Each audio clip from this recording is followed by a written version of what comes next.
In this video, I want to look at the song called Oh But God. We're going to go through a couple concepts here. I'm going to list them out and then we'll walk through them. I want to go over what does it mean when we have a 6/8 time signature.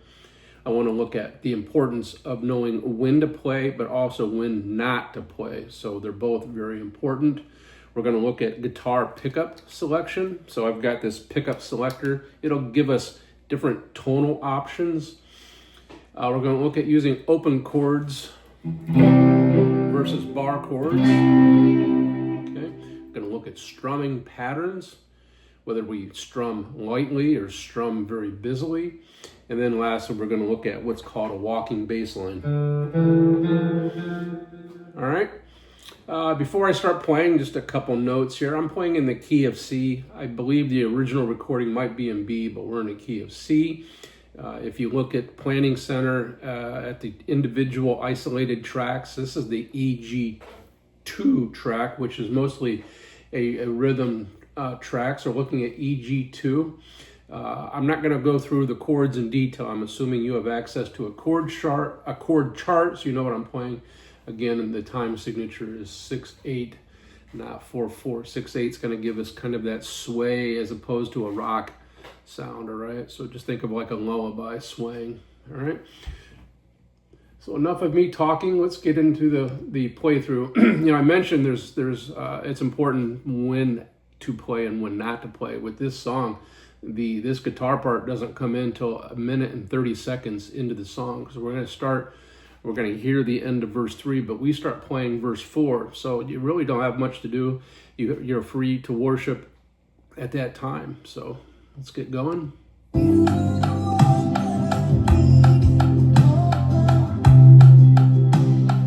Verse 4.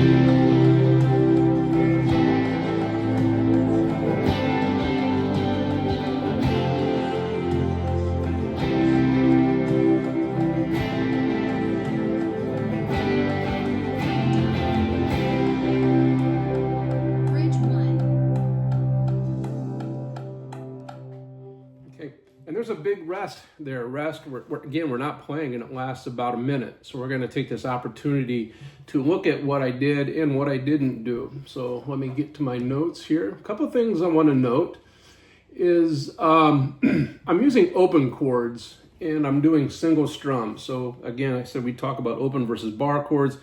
Bar chords are great. One shape, many chords. Open chords can have a fuller sound. Each have their time and place. This song, and for what I'm feeling, what I'm hearing, we're going to go with open chords. So instead of playing a C bar chord, we'd play a C open chord. Note that through the verse, I'm playing lightly, and I'm just letting it ring.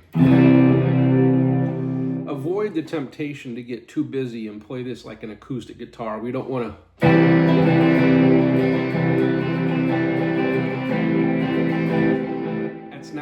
It doesn't fit this section of the song for this particular instrument. So.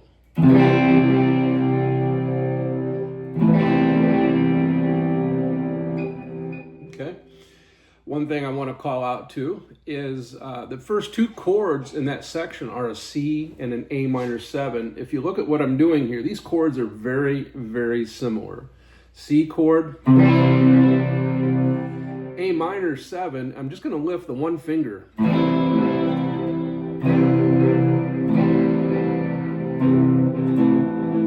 Very similar, subtle difference in the bass note. So one thing I want to stress here, when you're playing these open chords, is resist the temptation to play every string all the time.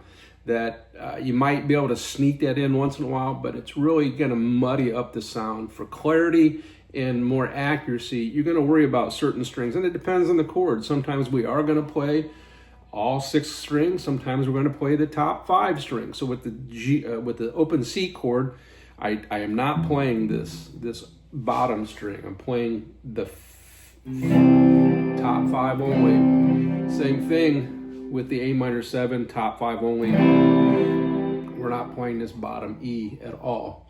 Later on, we get into an F chord, and it switches. I'm only going to play the top 4 strings, right? So, yikes. So, resist the temptation to play all the strings all the time. It's going to depend on the chord. As you learn your chords, you'll know whether I'm playing starting on the 5th string, the 4th string, sometimes even the 3rd string. So, all right. Notice that from the verse to the chorus, there was a bit more intensity. In a previous video, I talked about the importance of dynamics. Dynamics being soft or loud, or soft and the intensity is maybe more intense. So I did pick up the dynamics in the chorus. I did strum a little harder and with a little more force. So it did increase the volume. It did kind of drive the song, and that's pretty typical. So pay attention to the dynamics in these songs, all right? And then lastly, I did vary the strumming pattern just a bit at the very end. I added some access strumming, right? So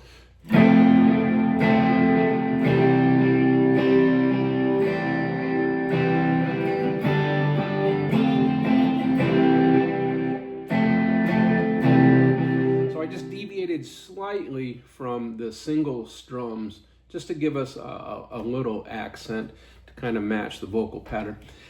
Those things are, you can add them. It's just like adding a little dash of salt here and there. Be careful. A little salt's good. Too much salt and it's going to overwhelm things. So I'm going to look at my notes here real quick, make sure I covered everything. I missed one concept. I said that we would cover guitar pickup selection. So what I'm doing, we've got three selections here, and that's pretty typical on a guitar. And you've got 2 pickups. So what we're doing is you're going to use either this pickup alone, and that's the brightest sound. You can use these 2 pickups in combination. That's going to be a mellow sound. And then you can use the neck pickup only, this pickup only, and that's going to be a darker sound. So again, bridge pickup only, it's kind of bright. Middle position is a combination of these 2, right? It's going to be a little more mellow.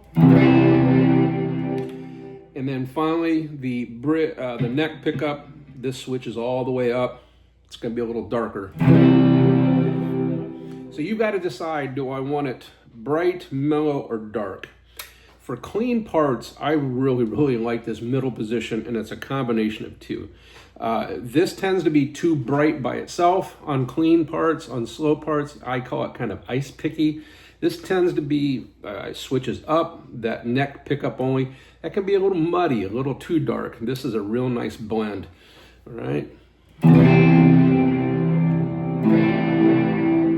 So knowing which pickup to use is another part of your playing, and it can get kind of challenging. You've got a lot of things going on. You're fretting a chord, you're strumming, you're hitting the pickup selector, but in time it'll all come very naturally. So again, let me check my notes. Open chords, bar chords, C and A minor 7, picking up the intensity, adding some accent strumming. Okay. So continuing with the thought of when to play and not to play, again, we've got about a minute rest, and then we get into the bridges.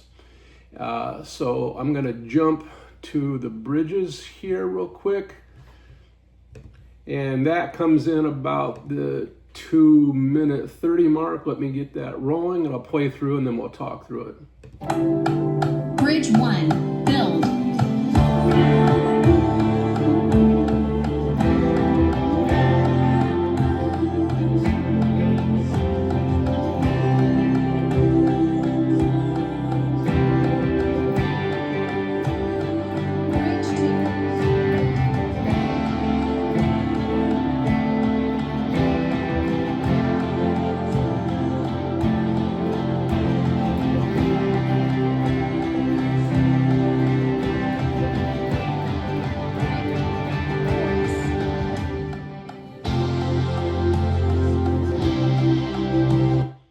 From there, it goes back into the chorus. But let's kind of pick that apart. I'm going to look at my notes. Let's see, what are we doing? Okay. Again, it started with some lead parts. I might cover the lead parts in a different video, but I'm sticking to just the chords, just looking straight at the chord chart. And again, I want to stress with these chords, it's important that we don't play all the strings. So for instance, our very first chord is a D minor 7, and that's how you hold that. I'm barring those two strings, and then I'm coming up a string and a fret.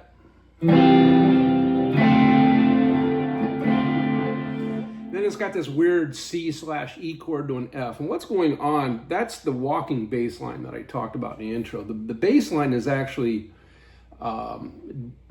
D, E, F. When you add the chords behind that, it's D. I'm sorry, I keep pointing that wrong. Let's do it one more time.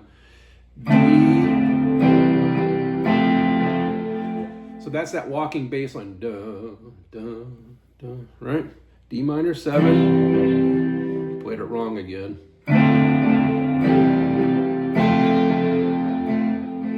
So D minor 7. Top 3 strings. And then we're just doing this real quick, this C/E chord. What that is, it's a C chord with an E bass.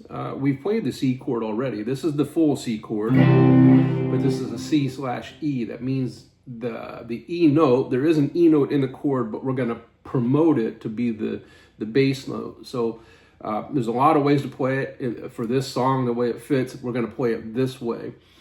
So we're going to go from D minor 7. We're going to hit that E note real quick, D, E, and then we're going to transition to the F chord rather quickly. So again, it's...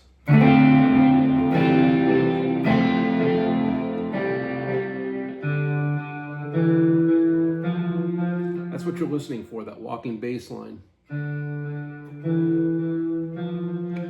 I'm going to try to do it one more time just to give you an idea and hopefully it drive this home. I know it's hard to see kind of what I'm holding, but D minor 7, C over E, F.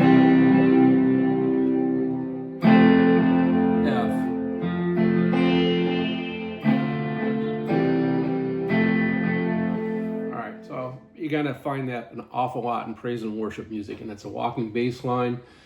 Again, it's so important to be mindful of what strings you are playing and not playing, and then pay attention to the strumming patterns and the intensity. So I know we covered a lot. Hope that helps. God bless.